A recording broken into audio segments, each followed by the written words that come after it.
American popular songs is the American Standard song, you know, a la George Gershwin or Rodgers and Hart. I mean, those I guys mean, were. picture this. Los Angeles, 1979. Backstage at the iconic Troubadour. The place is buzzing, guitars wailing through soundchecks, drinks clinking, legends passing through the halls. Then suddenly, chaos. A young assistant bursts into the promoter's office, visibly shaken. Linda Ronstadt just stormed out of the green room again. The reason? A single name on the performance list. Not hers, not the Eagles, his. One look and she was gone. No confrontation, no questions, just an icy exit and dead silence. For years, no one understood what really happened that night. And Linda, she never explained. No public feuds, no tabloid-worthy tantrums, just perfectly composed interviews and an image of unshakable grace. For decades, she kept that silence intact. But now the silence is shattered. In a rare moment of raw honesty, Linda Ronstadt is finally revealing the 7 musicians she never forgave. The ones who bruised her pride, challenged her artistry, and exposed the darkest side of the music industry. And the list. It's not what you think. These aren't harmless spats or fading grudges. These are the stories that defined an entire era of rock and roll power plays, broken loyalties, and quiet revenge. The most shocking part? Some of the names on that list were once her closest allies. First on the list, a drummer turned superstar who used her as a stepping stone, and then stepped all over her. And if you think you know who it is, think again. The drummer who got too big for his own beat. Before the Eagles became rock royalty, Don Henley was just Linda's drummer and backup singer, grateful for the spotlight she gave him. In the early 70s, Linda Ronstadt was the rising star, packing theaters coast to coast. Henley, he was the quiet guy behind the kit, soaking up the momentum of her fame. She gave him his first big break. But as the Eagles took flight, everything changed. Suddenly, Henley wasn't the humble musician anymore. His ego grew in lockstep with the band's success. The group that once opened for Linda now strutted through Sunset Boulevard like they owned it. Henley, in particular, began acting like the king of the canyon, brushing off the woman who helped launch his career. The breaking point came in 1975. Backstage at the Universal Amphitheater, Henley made a comment that still stings to this day. He mocked Linda's musical direction, sneering that she should stick to covers and let real songwriters speak. The words weren't just insulting. They were dismissive of everything she had built with grit, heart, and pure talent. Linda didn't just walk out.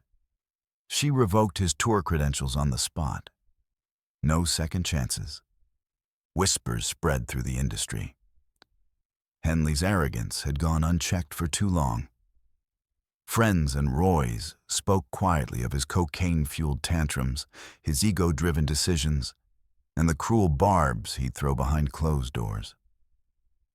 What hurt Linda most wasn't just the betrayal. It was the disrespect. In private, she'd later call him a climber who lost his soul chasing fame. But Henley wasn't the only one who crossed a line. Because Linda's next feud, it didn't unfold quietly backstage. It played out live in front of an audience, complete with a drunken frontman, a hijacked mic, and a moment of humiliation so public she never forgave it. The night Jim Morrison crossed the line. It was 1968. The summer of love had passed, but the chaos hadn't. The Doors were electric, burning through every stage they touched, and Linda Ronstadt was still fighting tooth and nail to carve out her place in a male-dominated industry.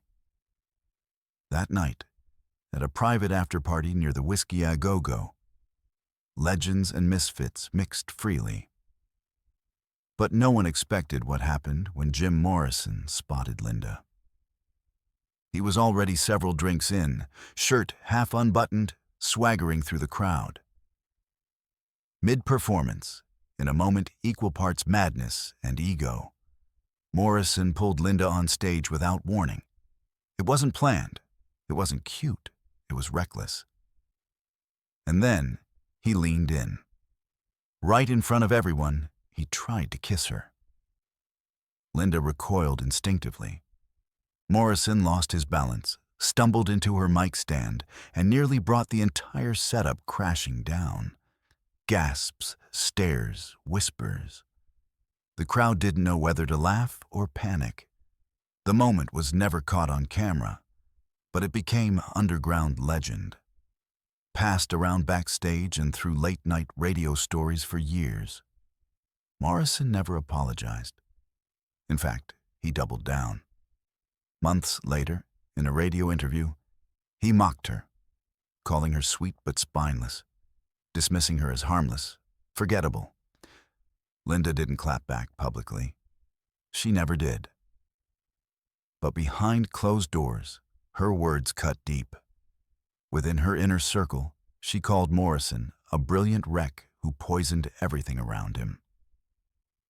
To her, he wasn't just a chaotic performer. He was a symbol of the toxic masculinity that tried to dominate every corner of the music world.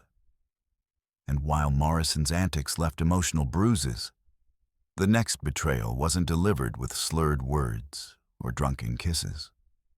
It came during a moment of unity when Linda thought she was among friends, a cause she believed in, a movement she'd risked her career to support until one of her so-called allies turned on her when protest turned personal, Neil Young. It was 1976. A benefit concert for farm workers had brought together some of the biggest names in rock, including two artists known not just for their voices, but their convictions. Linda Ronstadt and Neil Young. On the surface, they were allies united for a cause they both deeply believed in. But once the spotlight hit, everything changed. Backstage tensions boiled over when Neil began dismissing Linda's artistic input. He rejected her set suggestions, blocked her from performing certain songs, and even criticized her sound as being too commercial. To make things worse, after the show, he reportedly told the press that she wasn't built for protest. The implication was clear. Linda wasn't authentic enough for the fight. She left the venue in tears. It wasn't just an insult. It was a betrayal from someone she had respected, someone she thought stood for the same values, being painted as hollow by a fellow activist, cut deeper than any critic ever could. That night marked a turning point. From that moment on, no matter how noble the cause, Linda never shared a stage with Neil Young again. Behind closed doors, she called him loud in message, cruel in execution. To her, his activism rang hollow when paired with that kind of arrogance. But if that moment shook her personally, the next one would devastate her artistically. Because the next betrayal didn't come from backstage politics or public statements. It came in the middle of a studio session in front of a full room of musicians, where Linda was stripped of her confidence, with just one chilling line. When genius becomes cruelty, Frank Zappa. Their meeting in 1974 had the buzz of something iconic. Frank Zappa, avant-garde, unpredictable, the mad genius of experimental rock. Linda Ronstadt, genre-defying, vocally unstoppable, and on the rise. On paper, it was a collaboration that could have redefined boundaries. Instead, it collapsed in a matter of hours. It started with promise. Linda expressed genuine interest in recording one of Zappa's tracks. But as soon as they stepped into the studio, things went sideways. Zappa dismissed her creative suggestions with a smirk, calling her sound too sanitized. He accused her of trying to water down his music, turning raw art into a jingle fit for car commercials. The tension reached its breaking point during a live rehearsal. In the middle of the session, Zappa stopped the band cold. The room went silent. Then in front of everyone, he sneered. "This is what happens when you hand real music to a pop singer." The room froze. Linda didn't yell. She didn't argue. She quietly packed up and walked out, humiliated, hurt, and done. She never returned, and she never collaborated with Zappa again. Publicly, she said nothing. But behind the scenes, close friends recall her words clearly. She called Zappa brilliant but brutal, a mind she respected, but a man she could never trust again. Still, creative differences with difficult artists were one thing. But what came next? That pain ran deeper. Because the next name on her list wasn't an eccentric genius or a chaotic frontman. It was someone she once called family, a fellow trailblazer who turned on her when it mattered most. Laurel Canyon's fallout? David Crosby. In the golden haze of Laurel Canyon, Linda Ronstadt and David Crosby were once like musical kin.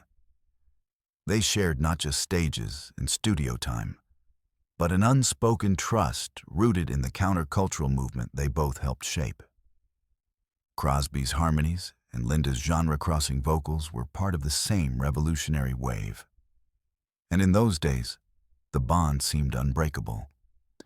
But by 1978, that harmony had turned to tension. During a vocal session for a collaborative track, Linda requested a simple key change, one that would better fit her voice. Crosby refused, brushing her off with a dismissive, "You should learn to adapt."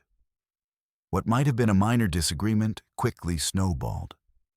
Heated words were exchanged, and their argument didn't stay in the studio.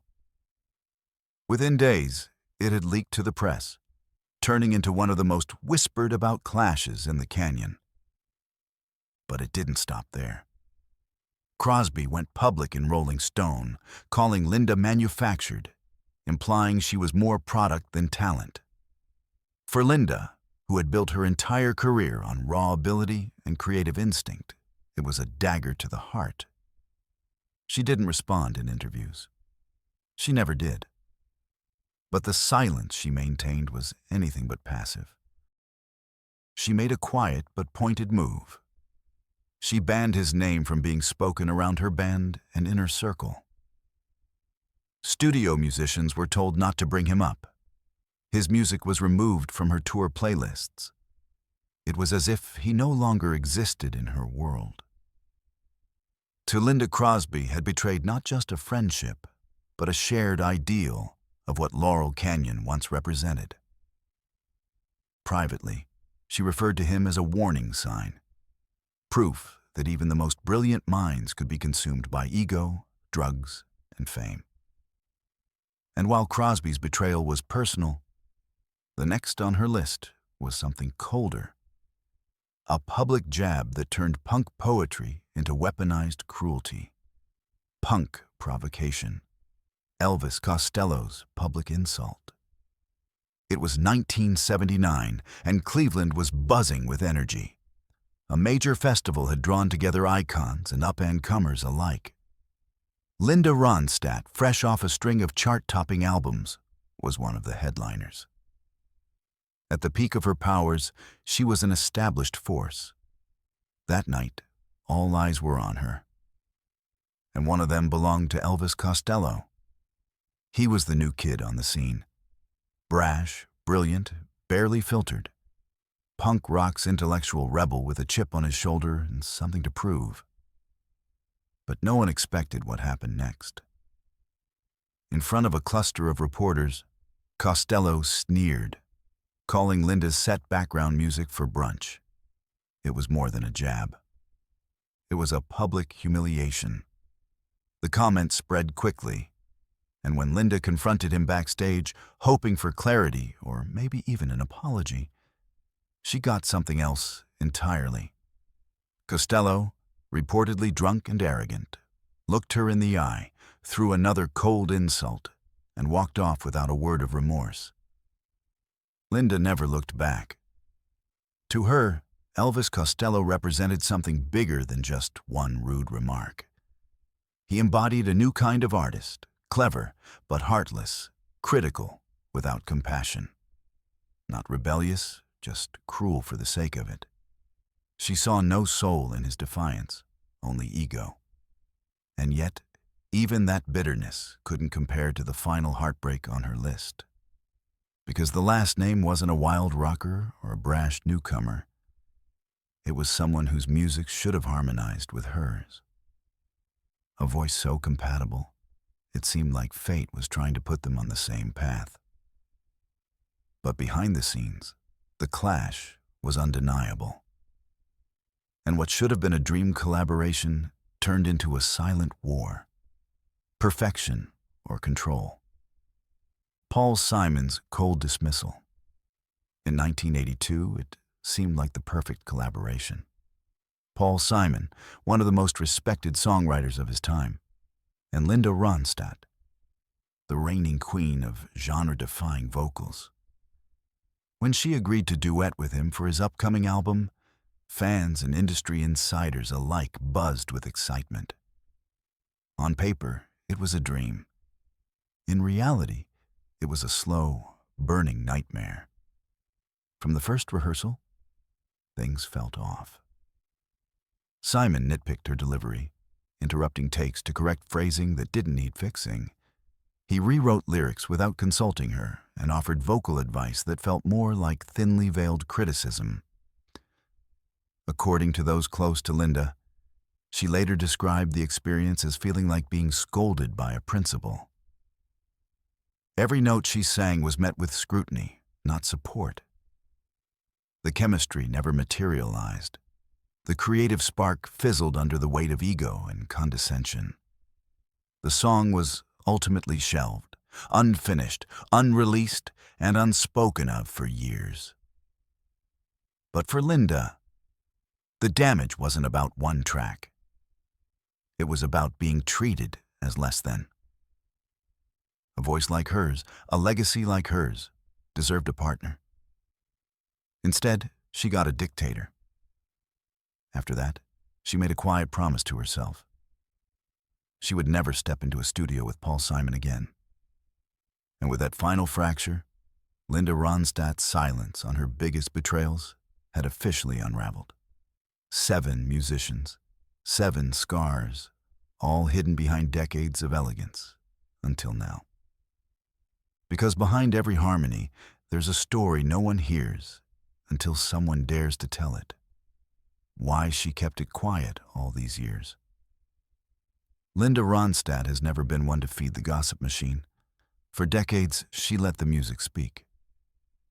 But these revelations aren't about revenge. They're about truth.